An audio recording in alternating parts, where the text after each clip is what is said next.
would be up by the banquet center, the former clubhouse area, some of the ADA accessible loops, trails, kind of things we normally do at our most recent parks, and then some wetland and stream education elements as well. Phase 2 would be our primary restoration projects. That's reforestation of all the greens, fairways, daylighting a lot of the streams right now, and a lot of wetland, and there's nice cold water habitat as well that all would like to see restored. Phase 3 would be future enhancements. We'll kind of go through that. That's mostly trail work. There's a lot of kind of interesting trails out there right now because it's an old golf course, so they don't flow very well if you're walking through the park. So right now there's existing 4.5 miles of park trails pretty much. Phase 1, we would add in about 0.6 miles of trails, and that would be mostly ADA accessible trails up around kind of our restored meadow area in the building. And then phase 3 with the purple dotted line, that would kind of link the old trails with the new trails and make it a little bit more of a park setting, I guess, the way they meander through the park. Kind of eliminating some of the unnecessary steep trails and areas that would be hard to maintain. So we move into kind of site characteristics of what we'd like to see out there. And these images just kind of depict the surfaces, textures, what we're kind of looking at improving on at the existing site.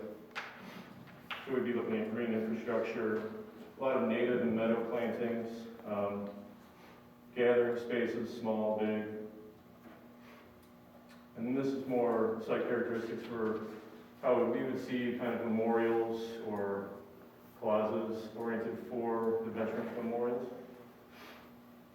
kind of different nodes and gardens. And really playing on the terraces of the existing site. It slopes extremely from the parking lot down to, I assume that was the old 18th green that ended up at the bottom of the building down there. There's about 16 feet of elevation change. And then this gets into more of our site characteristics for restoration, planting, reforestation, wetlands, stream restoration. So the former clubhouse grounds vicinities is the core park development, and that's phase 1. So we're just going to kind of go over phase 1 at this juncture. So existing upper portion of Veterans Legacy Woods consists of the former clubhouse area, parking lots, and maintenance building.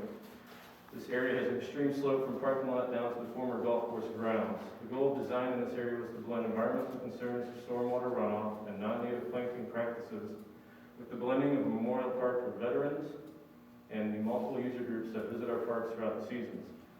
The intent is to have both user group flexibility as well as environmental flexibility for the developed park areas. So then we look into our kind of phase 1 master plan up by the building. You can kind of see the west would be our green infrastructure parking lot. This would all slope down to our created bioswale, bioretention areas to kind of cut off that stormwater runoff. And then you can see kind of a meandering path that would go down through the park.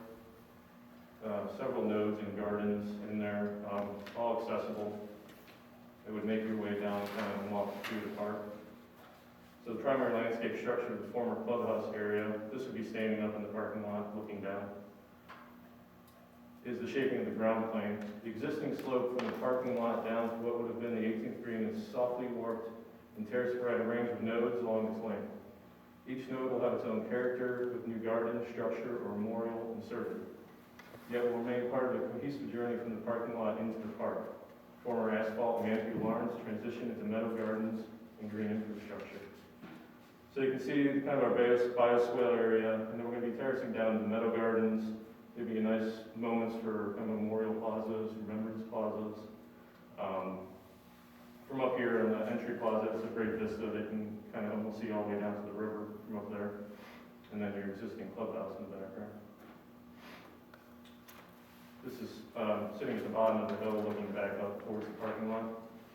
So the toe of the slope meets the convergence of linear steps leading from the parking lot and the terraced walkways.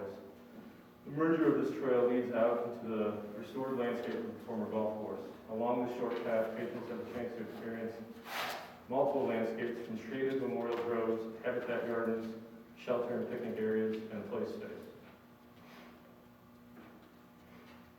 So right now, that's basically our phase one, what we're looking at. We would also be looking at down by the river, kind of doing some educational, either plaques or observation decks, just to look over into the west branch of the Geauga River. So when we're moving on to implementation right now, we are here. This is kind of the culmination of the past couple months of planning department, NRM, naturalists kind of getting together and making a plan of how we go about reutilizing this property. And that's it. Dan, could you go back to the kind of main site plan up around the clubhouse? Yeah. So, you know, a lot of the things, we've actually implemented a few things.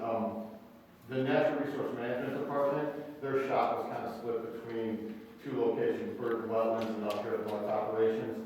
So the former maintenance facility, we've actually converted into their new shop. Nice for a number of reasons, it's kind of centrally located, so rather than always kind of starting down the southern part of the county, they're more central to all of our parks now. So that's actually done. As Dan mentioned, the former cart barn was in pretty bad shape, so we actually removed that and got rid of that earlier this year. And then Dan's actually applied for some Ohio EPA 319 grant funding.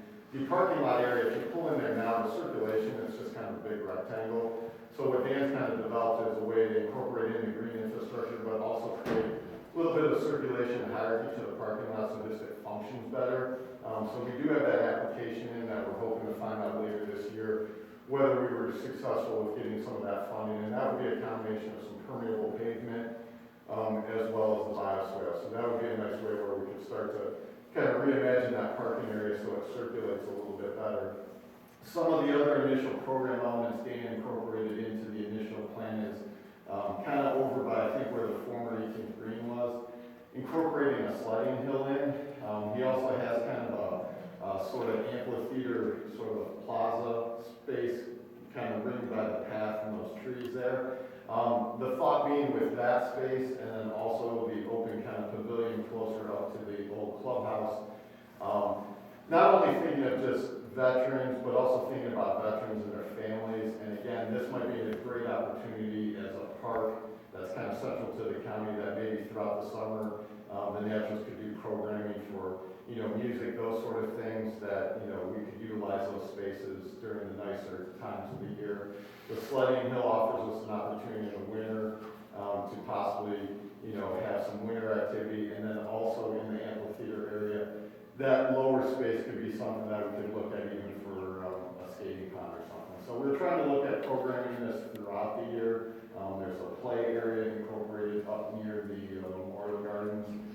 So again, looking at what we see at a lot of our parks as far as different user groups, how do we incorporate that into the former golf course and create kind of more of a park setting. So again, going from sort of that more maintained, highly intensive golf course environment to more of a natural landscape with the meadows, the reforestation is kind of sort of the big picture idea of what we did out at Orchard Hills. Again, the restoration in phase 2, a lot of that we're looking towards. There's a lot of grant and funding opportunities. We've been successful in the past as far as reforestation, meadow establishment.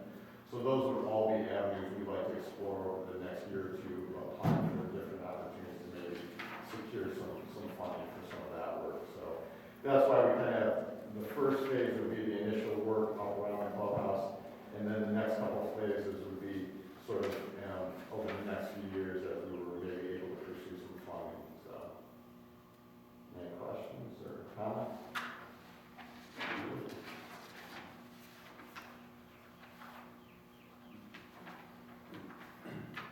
So as John mentioned, and at this point we're really at the stage that internally we've sort of developed an overall master plan, but typically at this point we would be going out for design and engineering services. So that's where we go out to an outside engineering and architecture firm that would help us kind of work through some of the construction drawings and detailing, working towards the end of the year where typically early in 2021 we would go out with a public bid for any of the improvements that we'd like to do next year. So